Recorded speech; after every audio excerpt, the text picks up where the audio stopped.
Okay, so this is one of those modules where it may be longer than 2 minutes. In fact, I'm quite certain if I can do it under 2 minutes, I'll be impressed, and so will you. You'll be happy.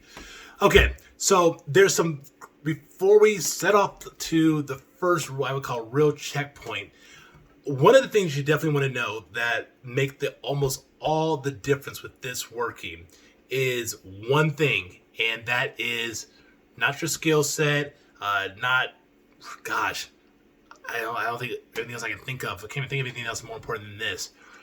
The one thing that will make you see the biggest difference in your sales is simply going to be consistency. Literally, that's probably set. I would say 75% of this will just being consistent. The first level of consistency will come down to one, just doing this the daily or the times you say you're going to do it each week. That's the first part of consistency. The second part will be the certain number you're going for consistently. So say, for example, the first thing is you get out of the house consistently and talking to 3 to 5 people. Good job. You're doing that, 3 to 6 weeks in a row. Great job.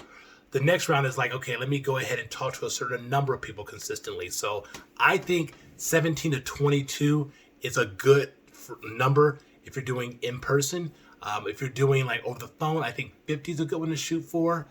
But regardless, I would say start kind of gradually getting up. So when I first started, I tried to do like one a day and just increase by one. So when I started to build upon that, so next day I would do 2, next day would be 3. So that was like to get to 50, it would take about 50 working days to get there. You can try that method as well.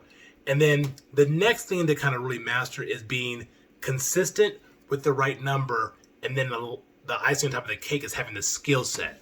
So I'm going to teach you the skill set in this one, but really remember, you can be very successful with this if you're just simply being consistent, even without the skill set, because you're going to learn stuff as you go. Of course, skill set makes it easier and helps you have you repeat less bad things. But I can't overemphasize the importance of being consistent and how much you'll see an increase in your sales and your paycheck and how many people you help just from knocking out that one portion.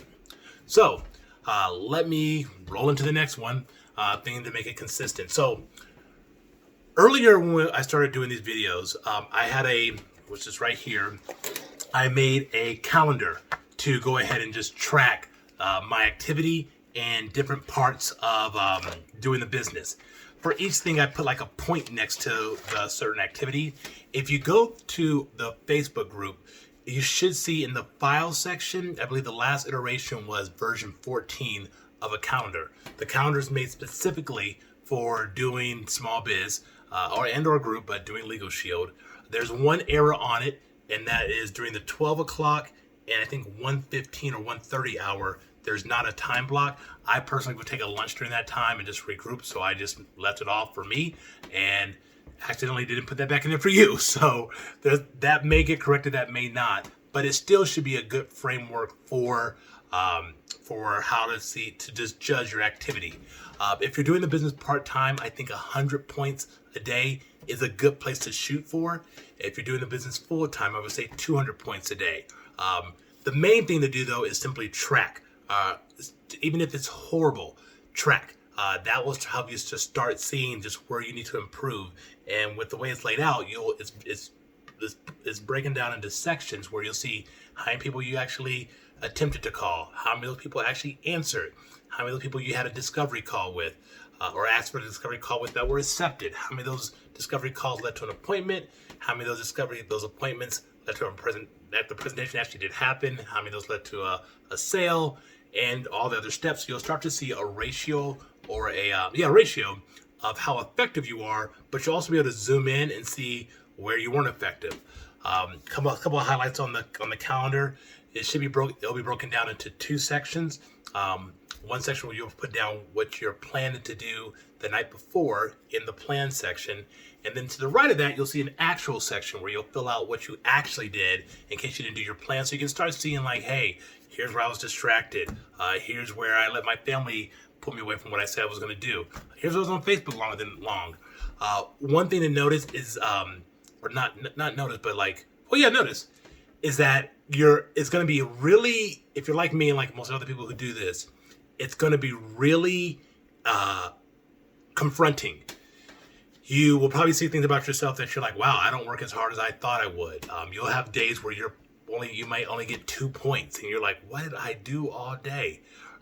There'll be times when you'll start to improve, but I would say the main thing is just to be honest and just put down for yourself what's going on with your planner. There's times where I don't do it. I don't like those days. There's times I skip it. I don't like those days, but I just have to keep on improving. So I would say just keep on improving, but it's there just for your benefit so you can see where to improve.